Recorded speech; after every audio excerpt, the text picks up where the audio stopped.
And I need you, and I miss you.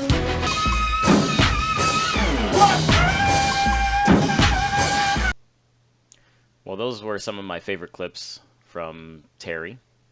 Definitely my favorites. Well, I was surfing YouTube today, just looking at some videos, and then I ran across a video that I thought was pretty interesting.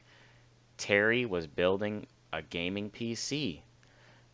My mind was blown because honestly, I just never even pictured Terry is a gamer, especially a PC gamer on top of that.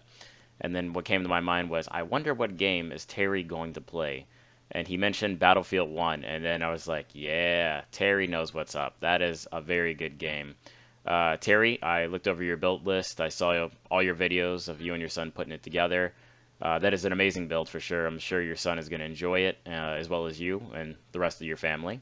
Well, when you let them play it, of course, because you're going to be on there playing lots of video games.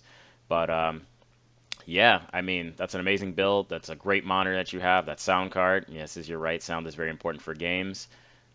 Just enjoy. Once you get the gaming rig all up and going and you get on Battlefield, you should definitely do some recordings of you playing the game with some commentary from Terry. I think that would be pretty funny. So, all right, I enjoyed your videos and I subscribed and thanks.